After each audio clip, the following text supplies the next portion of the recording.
welcome back. I hope you're all keeping really well. Today's video is going to be super easy. If you're looking to do some Easter baking with the kids, or if you're a complete beginner and you're just looking for something that looks good but takes minimal effort, this video is for you. I'm going to be showing you how to dip, exactly how it sounds. Instead of the usual outline and flood, we are going to be dipping our cookies directly into the icing, and we're going to be making some rainbow speckled egg cookies, perfect for Easter. How pretty are they? So what you're going to need, you will need some royal icing, outline consistency.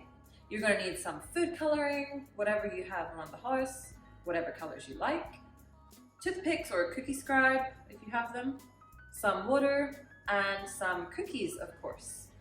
Now, if you don't have a recipe for the royal icing or the cookie bases, stop right here, go check my previous videos. I've put up in-depth tutorials on both of those, so start there and then come back. As for the cookie shapes, if you don't have an egg cookie cutter, no problem, I didn't have one either. I hand cut these using a piece of card, so I just drew it onto the card, placed that down onto my cookie dough and cut around the edge. It's just the same. It might not be as perfect, but they'll look just as great. So let's get started.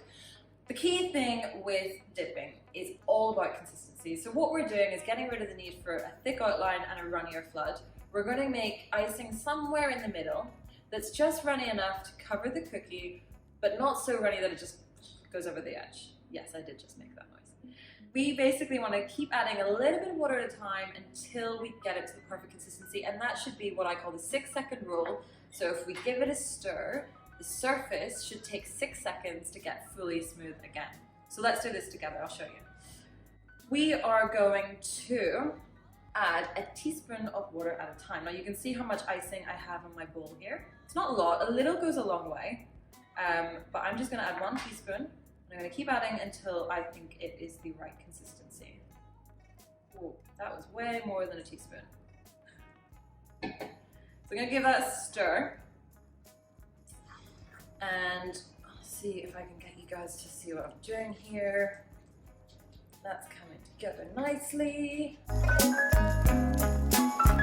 Okay, so this looks like a pretty good consistency to me, and I'm going to test it by lifting my spoon up, letting it fall, and then counting how long it takes to go completely smooth on the surface again. So, let that fall. 1, 2, 3, 4, 5, 6.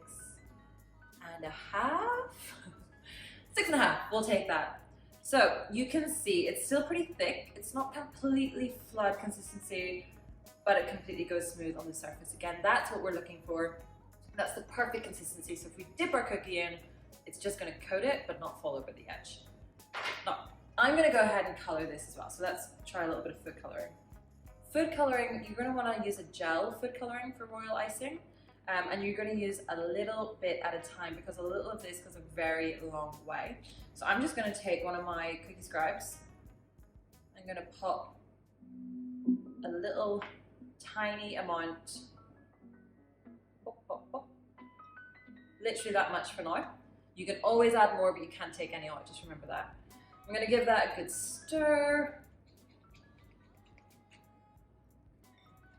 I think I like that color. Why am I asking it like it's a question?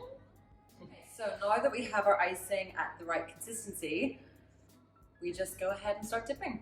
And it really is that simple. I'm just gonna grab one of your cookies. I always find that the most difficult thing is just not getting your fingers the whole way in the icing. So you just try and pinch it on the very tips of your fingers as much as you can.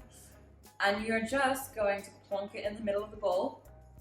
You're going to hold it in there for a couple of seconds, then you're going to lift it up slowly, allow any excess icing to just fall off the cookie, give it a little shake just to speed it along, and then I'm going to flip it over, and voila! Just give it another shake to let that icing smooth out on the edge, on the surface.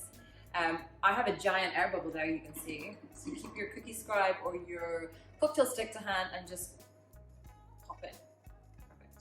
You can see that's fully covered. It's not falling off, it's the right consistency. It's not going to drip over the edge like a flood would. And if there's any little imperfections or you want to if it hasn't quite covered all the edges, you can just use your cookie scribe to swirl it to the edge like we do in regular cookie decorating. But that one's pretty perfect, so I'm happy with that. I'm going to set that down. I'm going to do another one. I'll do a little bit more close up so you guys can really see what I'm doing here. So let's get the camera over.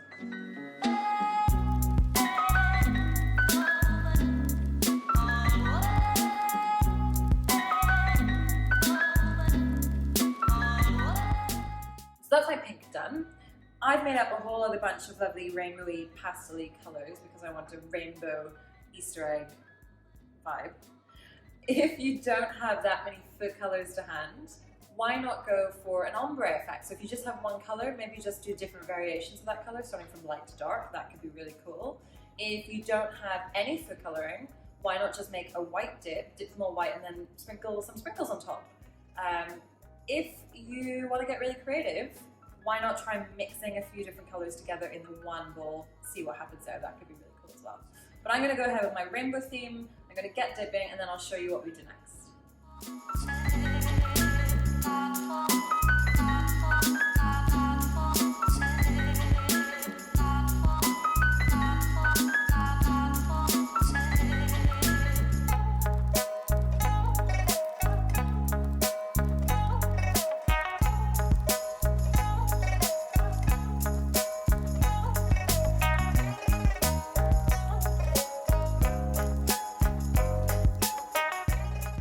I need to get these dried now. So to dry them, you're going to pop them in the oven for about 40 minutes to an hour, 50 degrees C or lower, and we are going to let them dry out for a further 20 minutes out of the oven until they're hard to the touch. So I'm going to get them in the oven and then I'm going to wash my hands.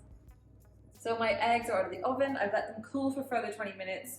You can see that they have a lovely sheen to them and they're really hard to the touch, so I know they're ready. And now for the final step, we're going to speckle our eggs. Now, if you've followed me for a while, you probably know I have a thing for gold speckles. I love a bit of gold on a cookie. So I have some edible gold food paint here, which I'm going to be using to speckle them. If you don't have edible gold food paint, that was a mouthful, at home, don't worry, there are a few other options you could try.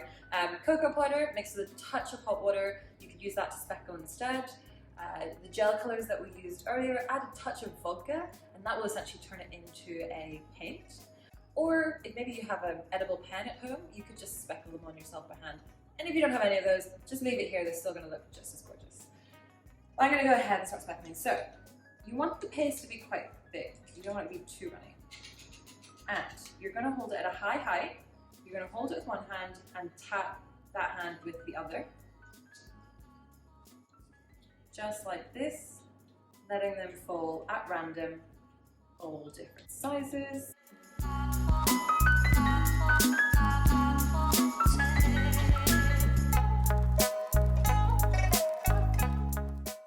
And here's a tip, if you have any imperfections on your cookie, like maybe a little air bubble or just a little bit of icing that's going to be funny, just paint over it with a little bit of cold paint and no one will be no wiser. And one final tip, when you are splattering, don't splatter the same direction every time. Move this hand, different angles, and you'll get a really nice pattern. So there you have it, gold speckled rainbow Easter egg cookies. I absolutely love these, they're so easy to make. If you do have a go, please share and tag us in any pictures that you take. I would love to see them. And if I could just leave you with one final tip, don't be an idiot and wear a white shirt anytime you're handling food coloring.